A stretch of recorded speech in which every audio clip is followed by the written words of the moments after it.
Warning, this episode contains adult language, mature situations, sci-fi, isekai antics, misery-devouring demons, a morally great protagonist who fails unintentionally, and manga news. Remember to like, share, and subscribe. Listener and viewer discretion is advised. Episode 525. Hello and welcome to an episode of the Spiraken Manga Review. I'm your host, Zan, saying konnichiwa, aloha, buongiorno, and what's up? Hope you're excited for another fun-filled episode of this awesome podcast that you can find at www.spiraken.com. We're also on Facebook, Twitter, Instagram, Spotify, YouTube, and various other social media sites. Just remember to hit that subscribe button and hit that bell for notification. And with that in mind, let's actually get to it, because if you remember from that last episode, I spun that one, that only, the Wheel of Manga, and it dictated on to be there reviewing a very cool manga, a unique manga, one which is pretty different. Let's get to it, shall we? So the manga that we're talking about this week was actually written by someone pretty famous. We're talking about Yomu Nadashima. This is the creator of Trapped in an Isekai. Yes, that fun manga about a guy who's trapped in a dating sim. Same author. This was illustrated, though, by Kai Nadashima. Kind of similar name. I think they're related. Not entirely sure, but I digress. This is published by Overlap and Seven Seas Entertainment, and its original run was 2021 to present. There is a light novel version of this, which came out in 2019, and it was released in Comic Gardo magazine. There are 5 volumes, and this is a shonen series that is an isekai comedy sci-fi action series. And the original name of this manga was Oru Aku Ore wa Seiken Koku no Akutosu Ryosu, or as it is known in English as, I am the evil overlord of an intergalactic empire. And this is a pretty unique manga that's a little bit different. The isekai is different because it is a sci-fi isekai. And so far, we haven't had really great luck with sci-fi isekais. I mean, we did have Trapped in a Dating Sim, which is a guilty pleasure of mine.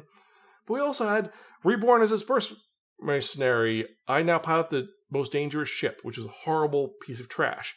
This one's a little bit different. It's a little more unique because it is the story of a young man who's got some problems because in his former life, his life really, really sucked.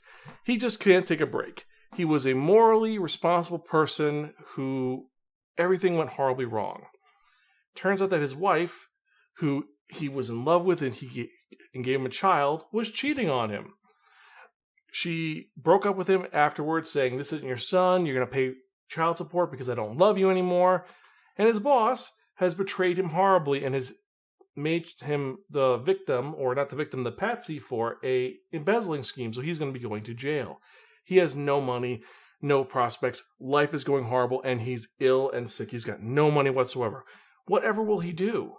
Well, as he's there, a mysterious figure shows up and says, "Listen, I'm able to help you out. I'm your guide. I'm the one who's going to make your life wonderful and amazing and beautiful." What he's going to do is he's going to send him to another world because he's there to help him out. And he has a bunch of brochures for all the different worlds that he could send him to, including one which is a bunch of floating islands in the sky. Kind of familiar, isn't it? It's essentially Trapped in a Dating Sim. But he shows him, just to kind of sell it, he shows his ex-wife talking to her current boyfriend, who's the actual father of his child, saying, "He's useless. He's just going to pay for the things, and I just want the best genes possible. You're the man for me. Thank you so much, and now we're going to live a happy and wonderful life together." Which drives our main character to be super depressed. He is sad, and he's got nothing going for him. So what is he going to do with this problem? Well, turns out that the guide is going to send him to a world that will make him happy and awesome. It's going to be an interstellar world where there is magic and sci-fi, where nobles around. And just to make your life easier, I'm going to make you a noble. So you're going to have money, you're going to have wealth, you're going to have prestige. However, our main character is like, "I don't want wealth. I don't want prestige. I want revenge. And you know what? I was the good guy the entire time. I was a good person. This isn't fair. So you know what? Fuck being the good guy. I'm going to be the bad guy. I'm going to be rich and powerful, and people are going to respect me and fear me, and that's my goal." And meanwhile, the guy isn't paying attention. He's like, "Sure, no problem. This is what's going to happen. You're going to have a great, wonderful life, and it'll be all beautiful. Just sign the dotted line." However, that's not the entire truth, because the guide is a being that loves misery. He absorbs misery. He manipulates people to feed on this negative emotion, and he is responsible for everything that has gone wrong in our main character's life. So he's going to be like, okay, you can take this and it's going to be great. You're going to have a wonderful life, supposedly, but things are going to go horribly wrong. And then when you're miserable and want to die, I will eat your misery, like almost a beautiful misery souffle. I'm going to start off with using your misery to make a loneliness soup. Then we're going to have a rage steak and a hatred salad and end it off with a sadness dessert. It'll be all so tasty for me itself. And that's what he plans to do. There's only one tiny little problem. See, after he sent him into the future, into this alternate world, something was there to protect our main character. A small figure that looks like a dog. More on him in a moment. So what happens is that our main character is reborn as Liam Sarah Benfield, a young man who is rich, powerful, and he is the 5-year-old son of an heir barony. And he's going to become the baron and lord of this small town in the small planet in the galaxy empire.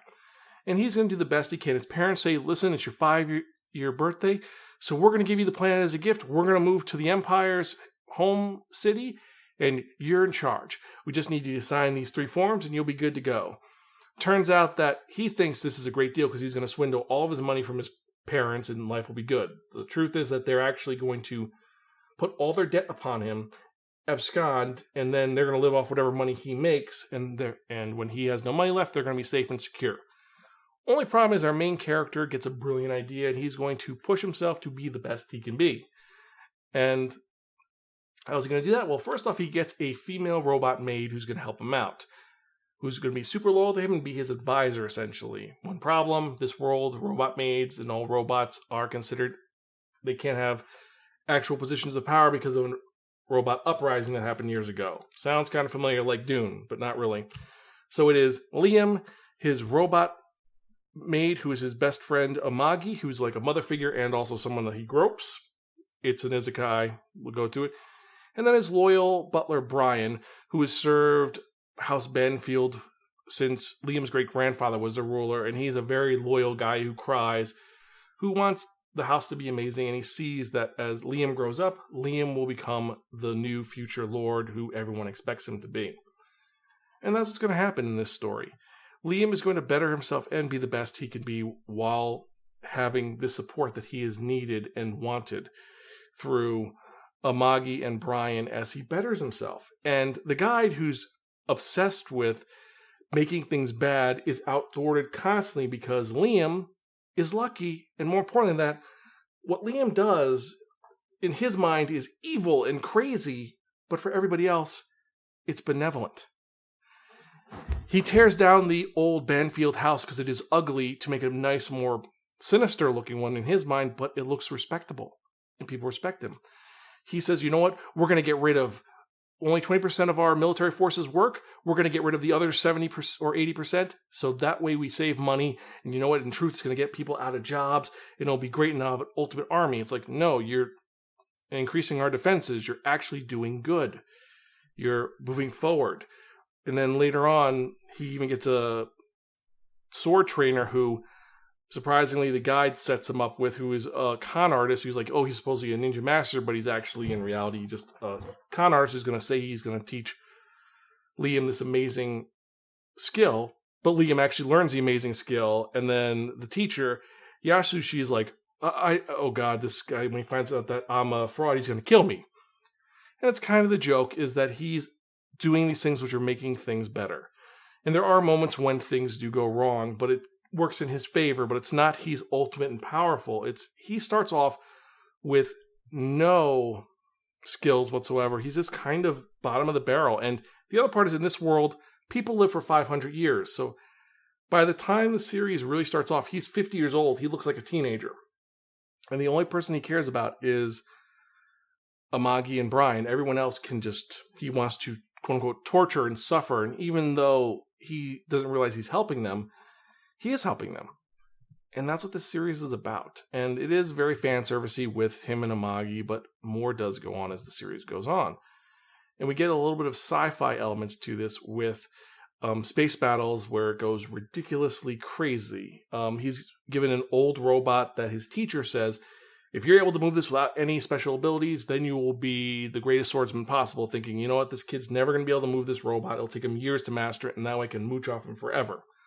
Problem is, the kid, with no autopilot, with no extra motivators, is able to move this robot so it's an extension of his body, showing himself, and he becomes a real threat to the rest of the Empire, who ends up seeing this person, Lord Banfield, as an actual asset eventually.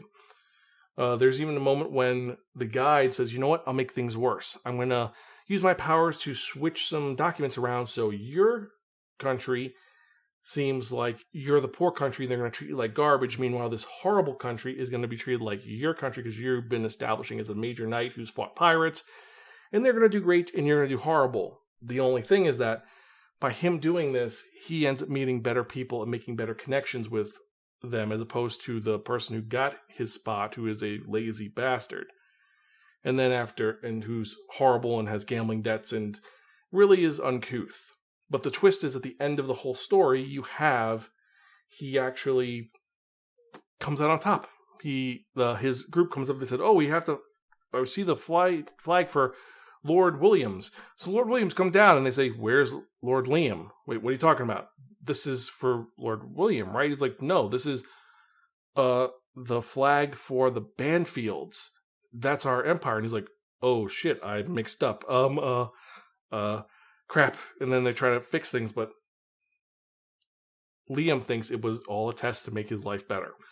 He's trying to be optimistic in a weird way, and it works out dramatically well. And always we have that little dog showing up, just kind of smiling and making things better for Liam. And the reason why is this dog was a pet that he owned who passed away before Liam's death. And there's an old urban legend of a pet coming back on the day of someone's death to escort that person into the afterlife. The problem was, he thinks that the guide is the dog spirit. Meanwhile, the real dog spirit is following him and helping him out and kind of playing this game of chess between him and the guide. And it's making things worse because, like, every time the guide is thanked by Liam, it's like stabbing him in the back. So he's weaponizing this very sweet feelings he has. So it's pretty good. And I gotta say, it is a lot of fun. The artwork is really nice in this, by the way. Some of the space battles are really cool, and just seeing Liam in general is crazy. But let's actually talk about the series in general, shall we? So what did I think about this series? Well, it is a harem-esque series without being a harem. You have the big-tittied maid who is there for a little bit, but she really doesn't do much besides that. You have our main character who seems to be getting better and better, but he actually earns his betterment. He actually does do the best he can to be as well as he can be. He's not given everything. He has to earn it. At one point, he has to learn how to do business, and how they do that is they put him in a computer simulation for 10 years. So he has to give up 10 years of his life. He has to earn his place. He studies under Yasui for 15 years to become as good as he is, where he learns the power of the Flash and all these weird abilities that Yasui makes up. He earns this. It's not given to him.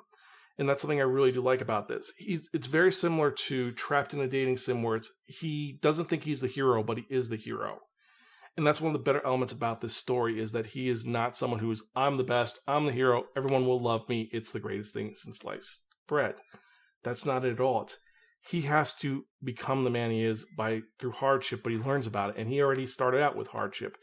And it's funny because he thinks he's going to be the evil big bad, this evil, horrible person who's going to destroy the world and do evil things. But when you look at it, he's doing good things, and he's created an empire where everyone is doing well, and he's making tons of money hand over fist. One thing is, like, everyone's like, oh, are you going to take this? He's like, he's obsessed with gold, which in our world is very productive. Gold is a sign of status. In the other world, gold is not a sign of status. Gold is used for, well, let's be honest, it is used for conductors. It's super common. So the fact that he's taking this cheap stuff and just ignoring the metal is like, he's being miserly, and he's just keeping the other stuff and the treasury. So he's amassing a bunch of wealth, but he doesn't care about that. The thing he cares about is gold, which means, like, he's dressing like a bum, but he's super wealthy. And I do like that element to it. Now, what are some of the issues I do have with the series? One, the whole groping thing does get old. You have a couple of other characters who do show up who are a little weird, including one girl who works for the 7th Mechanics Planet. She's essentially a saleswoman who wants to sell him the latest tech possible, and usually it's horribly broken. But then because of some input he makes huge sales, which is going to make her have more money. She's also big-tittied, and whenever she shows up, she dresses more and more provocatively. It's kind of the running joke of the series. Gets old quick. You do have a high school arc for like 3 chapters later on, but for the most part, it is a series about someone wanting to become an evil emperor, but failing miserably. The joke is fun. It's really good. There are some issues with it. The actual volume's not bad. The art style is generic, but I do like the battle sequences. I love the mech design in this. It's not entirely CG'd, but it could be a little bit better. It is just generic, though. Now, for those reasons entirely, I have to give this series our second highest rating, actually, which is going to be Borrow from a Friend and Don't Return Unless Offered Pocky. It's really good. It's just a little bit... At first, it's a little by the numbers for art style, and the tropes are there. But the premise is solid, and it hits really well. I like the fact that it's not Truck-kun, that is actually a demon who causes the Isekai, and I love the fact that the machinations of this villain fails miserably. It fails so bad, and you just have to laugh at it when it goes wrong, because he's like, oh, I'm going to be this, I'm going to be that, and it's like, nope, it's just going to fail in your face, and that's what it is. So if you agree or disagree, you can email me personally at Zan, that's xan@Spiraken.com, or tweet me at Spiraken. Let me know your thoughts on if you agree, if you like this, if you haven't liked this, or if there's something you're going to read. Just let me know. You can email me personally there. And with that in mind, let's actually get to the question of the week. And this one's kind of fun and a little different. Let's get to it. The question of the week is going to be, what other sci-fi isekai series can you name besides the 3 that I've mentioned? Which sci-fi isekais could you name besides I'm the Evil Overlord, Trapped in a Dating Sim, and Reborn as a Space Pirate? What other series can you name and recommend? That's pretty cool. Let me know. And so with that in mind, let's actually get to the fun thing which everyone enjoys and loves. And what are we talking about? We are talking about the manga releases for the week, and we've got a ton of them this week. It's a little bit high, a little bit rough, but let's get to it, shall we? So, starting off from the top, we've got Oishi no Koi, Volume 3. This one I was a little bit surprised we got it so quickly, but it's a great series that has been a lot of fun so far. Next we have 2.5 Dimensional Seduction, Volume 7. A Business Proposal, Volume 2. A Certain Magical Index, Volume 27. Excel World, Volume 26, the light novel. After We Gazed at the Starry Sky. Associate Professor Akira Takasutsu's Conjecture, Volume 1, the manga. Bakemonogatari, Volume 19. Blood on the Track, Volume 14. Bride of the Barrier Master, Volume 2. Cat-Eyed Boy, The Perfect Edition, Volume 1. Yes, Cat-Eyed Boy has been released. This is the one by Umezu, which is really dark. We have Cherry Magic, 30 Years of Virginia Can Make You a Wizard, Volume 8. Classroom of the Elite, Volume 7. Colorless, Volume 5. Combatants Will Be Dispatched, Volume 7, the light novel. Creature Girls, A Hands-On Field Guide in Another World, Volume 8. Cross-Dressing Villainess Cecilia Sylvie, Volume 5, the light novel. Cuckoo 3. Dance in the Vampire Bund, Age of Scarlet Order, Volume 9. Yes, Dance in the Vampire Bund is still coming out. Can you believe it? Yeah, neither can I. Anyway. Don't Toy With Me, Miss Nagatori, the manga box set 2. This is the second one that has been released, and it looks pretty good for what it is, but we'll get to that in a moment. Doomsday with My Dog, Volume 3. Durarara, Re-Dollars Arc, Volume 8, the manga. Go Go Loser Ranger, Volume 6. This one focuses on the Pink Ranger and her really creepy obsession with her brother. Comes to a head. Anyway, go on. We have Hollow Regalia, Volume 2, the light novel. Honey Lemon Soda, the manga. I Don't Know Which Is Love, Volume 1. I Don't Get a Happy Ending, the manga. I Got a Cheat Skill in Another World That Became Unrivaled in the Real World 2, Volume 3, the light novel. I'm a behemoth, an S-ranked monster, but mistaken for a cat. I live as a elf girl's pet, Volume 7. I'm Quitting Heroing, Volume 3. I'm the Villainess, so I'm Taming the Final Boss, Volume 6, the light novel. In the Land of Ledley, Volume 4. Interspecies Reviewers, Volume 8. Yes, it has finally been released. Is It Wrong to Try to Pick Up Girls in a Dungeon on the Side? Sword Oratory, Volume 20, the manga. I've Been Killing Slimes for 300 years and maxed out my level spin-off, The Red Dragon Academy for Girls, Volume 1, the manga.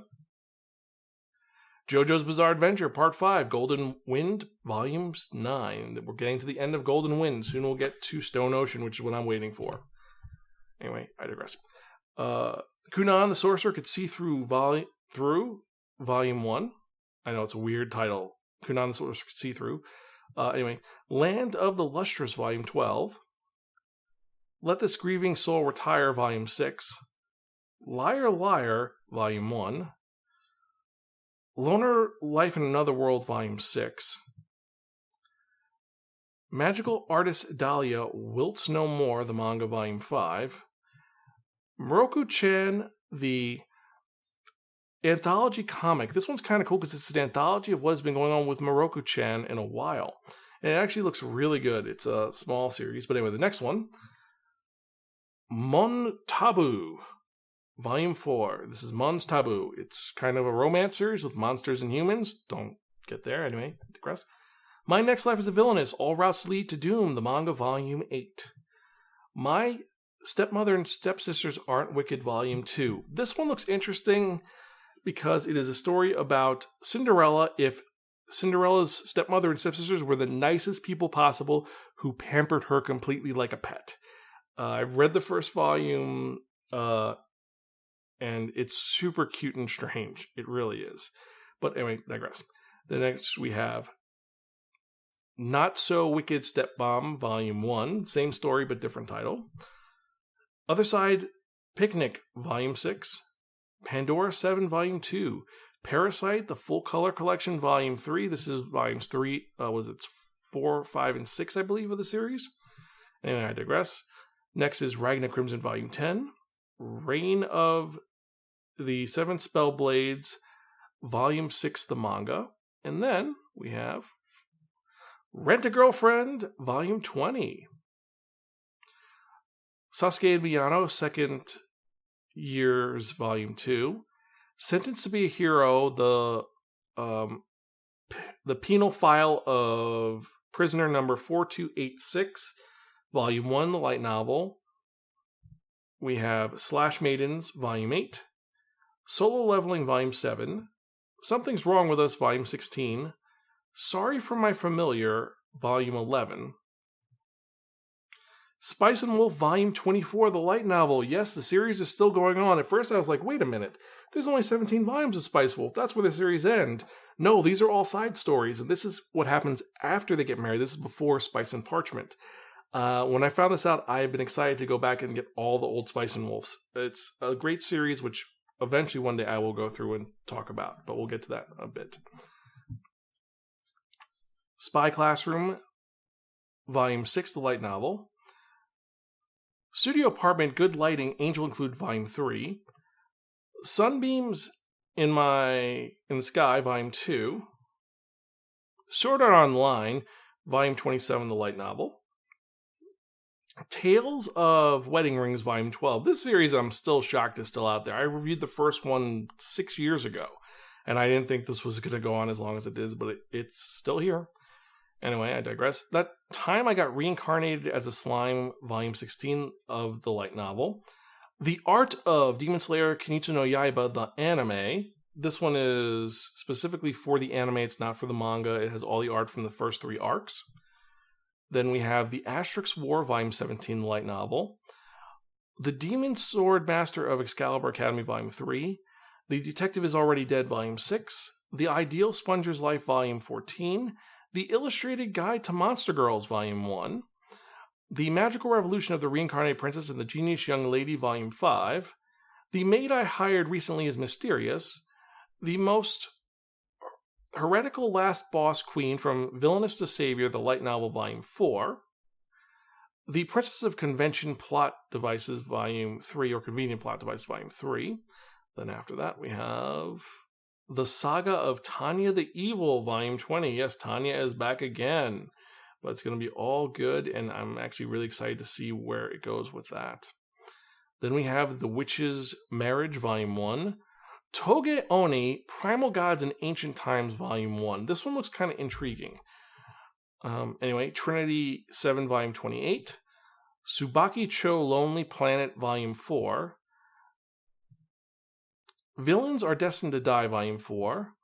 What the World is Made of, Volume 2. Watakoi, Love is Hard for Otaku, the official artworks, the official art book in English. Yokohama Station SF, Volume 2, the manga. Your Forma, Volume 4. And Yaomushi Pedal, Volume 23. But we're not done yet. That was from last week. Let's get to this week's. Very easy. We got Blue Lock, Volume 8. Does It Count If You Lose Your Virginity to an Android, Volume 2.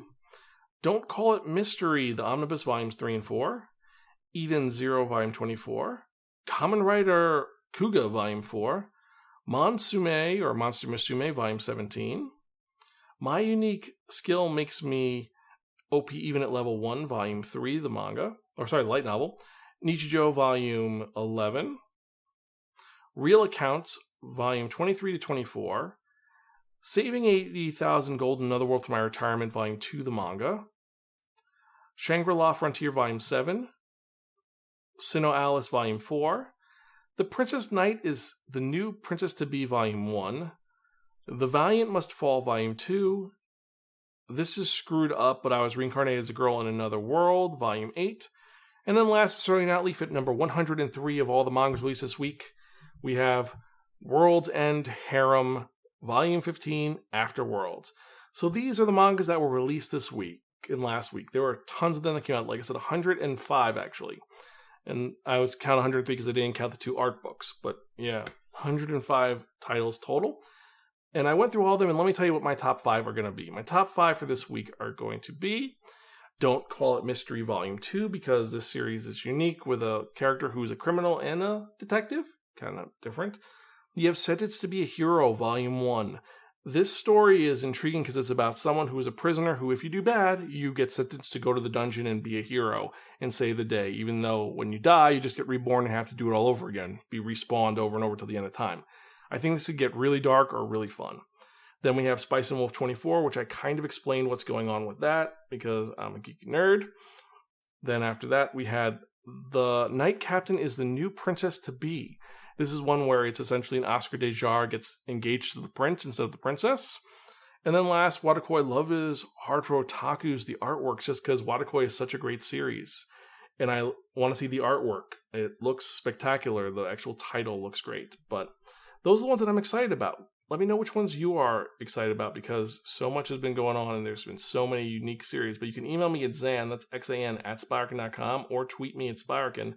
Let me know your thoughts on which ones you think are the best, worst, or the mangas that you want to read the most.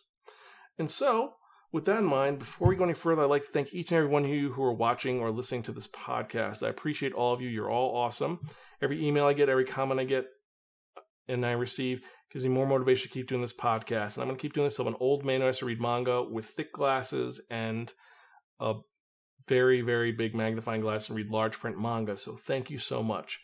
But if you enjoy what you hear, remember to like, share, subscribe. Definitely. You can do it at our website, www.spiraken.com, or go to youtube.com/@Spiraken. And remember to hit the bell for notification to hear when we have new episodes. And more importantly, if you enjoy what you hear and you want to support us, create more fun content for you to enjoy, check out our Patreon at patreon.com/Spiraken. We have 4 tiers with tons of different items which you can choose from. And there's lots of really cool stuff going on. Right now, Greta and I are working on a couple of content which are going to be uploaded that are going to be a blast, including some series that I never thought I would ever watch, but you definitely have to check that out. And so, I think that's it. So with that in mind, thank you all so much. I appreciate each and every one of you. And now let's get to the part that you all have been waiting for, the most popular part of this podcast. And as I love saying it, let's do it. because it's time for that one, that only, the Wheel of Manga! Yes, friends, the Wheel of Manga, except no substitute. Now, what is the Wheel of Manga? The Wheel of Manga is a Wheel of Fortune with 10 slots on it. What it does is assign a manga title to each of the 10 slots. So we're going to spin the wheel. Whatever number it lands on, the manga that's in that spot is the one I'm going to review in the next episode of the Spiraken Manga Review. And I gotta admit, I am super excited to see what we're going to review next time. So let's spin C, shall we?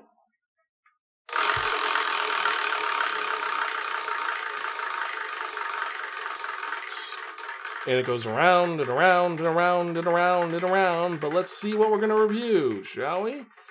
We're going to be reviewing number 2, Under Ninja. The story of ninjas in the real world as they do crazy stuff. Released by Denpa again. Another Denpa title. It's really weird. Also, is it just me or did I land on 2 last time? If it does it again, I may have to oil the wheel again. But digress. So, I think that's it for this episode. As usual, I'm your host, Zan. I'm Gonzville. Catch you guys next time, and keep reading manga. See you later.